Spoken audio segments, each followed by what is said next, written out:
એક જમાનો એવો હતો જ્યારે પટેલ સમાજના એકથી વધારે દીકરીના પિતાને બિચારા ગણવામાં આવતા હતા, જેનું મુખ્ય કારણ દીકરીના લગ્નમાં થતા ખર્ચાઓ હતું.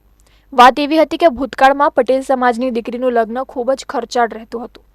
દીકરીને ધામધૂમથી પરણાવવામાં પિતાને જમીન વેચવાનો વારો આવતો હતો. સમાજમાં દેખાદેખીને લીધે પણ દીકરીના લગ્નમાં અઢળક ખર્ચો કરવામાં આવતો હતો. સરવાળે દીકરીનો પિતા દેવાદાર બની જતો હતો.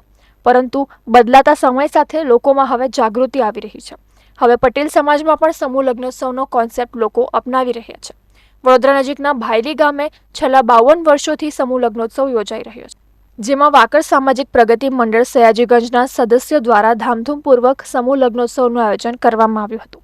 ભાયલીની પ્રગતિ વિદ્યાલયના મેદાનમાં સમૂહ લગ્નોત્સવનું આયોજન કરાયું હતું. આ પ્રસંગે પાટીદાર સમાજના આગેવાન અરવિંદ પટેલે જણાવ્યું હતું કે અન્ય દાતાઓની મદદથી આ સમૂહ લગ્નોત્સવનું સુંદર આયોજન કરવામાં આવ્યું હતું. વાકડ સામાજિક પ્રગતિ મંડળ દ્વારા આયોજિત સમૂહ લગ્નોત્સવમાં 13 નવયુગલોએ પ્રભુતામાં ડગ માંડ્યા છે.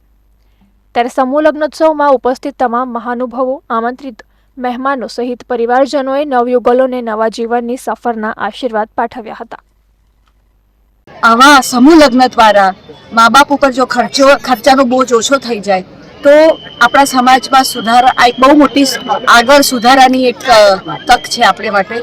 અને મને ખૂબ આનંદ છે કે અહીંયા ભાયલી ગામમાં લગભગ દર વર્ષે આ રીતે સમૂહ લગ્ન થાય છે અને આ જ સમાજનું પરિવર્તન કરવાની જે જરૂર છે એ અહીંયાથી થાય છે. મને ખૂબ આનંદ છે એ બાબત.